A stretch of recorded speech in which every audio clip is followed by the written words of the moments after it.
তাকে অনেক রিকোয়েস্ট করে রাজি করানোর পর এই গরমের মধ্যেই বাইরে ফুচকা খেতে চলে গিয়েছিলাম, কারণ মাথায় একবার ফুচকা খাওয়ার পিনিক জাগলে সেটা খাইতেই হবে যেভাবেই হোক। হ্যালো, আসসালামু আলাইকুম, কেমন আছেন সবাই? যেহেতু অনেক গরম পড়েছে আর বাসায়ও থাকতে ভালো লাগছে না, সেজন্য ভাবলাম বাইরেও হয়তো একটু বাতাস আছে, একটু বাতাস খেয়ে আসি। তাই সুন্দর করে রেডি হয়ে গেছি আর তাকে অনেক রিকোয়েস্ট করে রাজি করিয়েছি যে আমি ফুচকা খাইতে যাবো। সে তো একদমই যেতে চাচ্ছিল না এই গরমের মধ্যে, তাও আবার ছেলেকে নিয়ে। যাই হোক, আর রিক্সাতে তো আমার সবসময় ভালো লাগে, তাই রিক্সা নিয়ে নিয়েছিলাম। যদিও কাছেই যাব, হেঁটেই যেতে পারতাম, ভাবলাম একটু রিক্সার বাতাসটা খেতে খেতেই যাই। আর রাতের শহরটা এত সুন্দর লাগছিল, কি বলবো। এখনও যেহেতু ঈদের আমেজ কাটেনি, যে রাস্তাটা পুরাই ফাঁকা ছিল, মনে হচ্ছিল রাস্তাটা পুরাই আমার মন মতো করে রাস্তা দিয়ে হাঁটছিলাম।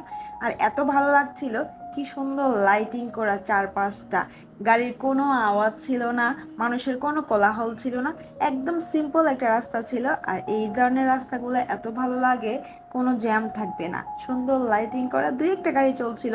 যেহেতু রাস্তা ফাঁকা, তাই হচ্ছে আমি রাস্তা দিয়ে হাঁটছিলাম, কারণ ফুটপাথ দিয়ে হাঁটতে ভালো লাগছিল না। তাই হচ্ছে রাস্তাটা একদম ফ্রেশ ছিল, মানে ক্লিন ছিল। তো হাঁটতে হাঁটতে আমরা একদম হচ্ছে ফুচকার দোকানের কাছাকাছি চলে এসেছি। আর এই দিকে সবসময় এরকম লাইটিং করা থাকে, বিকজ অফ এইদিকে অনেকগুলো হচ্ছে রেস্টুরেন্ট আছে, দেন হচ্ছে ফুচকার দোকান আছে, চায়ের দোকান আছে, সেজন্য। তো এই যে আমি একটু সুন্দর করে লাইটিং, মানে বিএল লাইটিং এর হচ্ছে নিচে দিয়ে হেঁটে চলে আসলাম।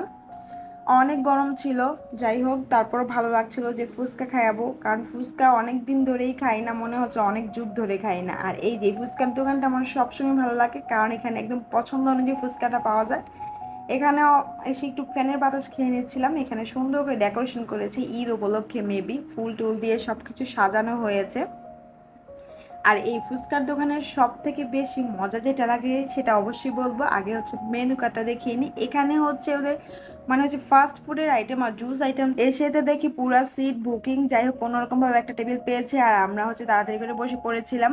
এদিকে হচ্ছে মেনু কার্ড দেখা শেষ, যদিও মুখস্থ খাবারই দিয়েছিলাম হচ্ছে পাপড়ি চাট অ্যান্ড হচ্ছে ফুচকা।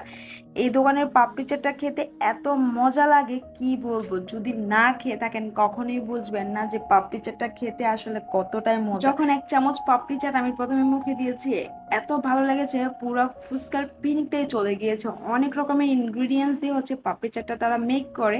দেন হচ্ছে আমি ফুচকাও দিয়েছিলাম, যদিও ফুচকাটা খেতে আমার কাছে সত্যি কথা ভালো লেগেনি, কারণ হচ্ছে দুইটা আইটেম একসাথে অর্ডার করাতে ফুচকাটা একটু নরম হয়ে গেছিল, যেহেতু ওরা একদম প্রপারলি ঘুগনি টুগনি দিয়ে সবকিছু বানিয়ে দিয়েছে আর আমার খেতে একটু লেট হয়েছে, সেজন্য। যাই হোক, তারপরও হচ্ছে আমি সবটাই খেয়েছি, মানে একটু কষ্ট করে। কেন জানি রেস্টুরেন্টের টকটা আমার কখনোই ভালো লাগে না, তারা টক ঝাল মিষ্টি করে, কিন্তু স্ট্রিট ফুড যখন খাই তখন টকটা একদম প্রপারলি হয়। যাই হোক, তাদের কাছে বলেছিলাম টক দেওয়ার জন্য, কিন্তু তারা বলছিল তাদের দোকানে নাকি টক নেই, এভাবেই তারা হচ্ছে বানিয়ে দেয়।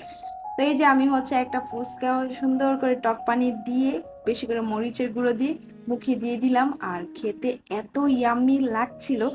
অনেক দিন পর খেয়েছি।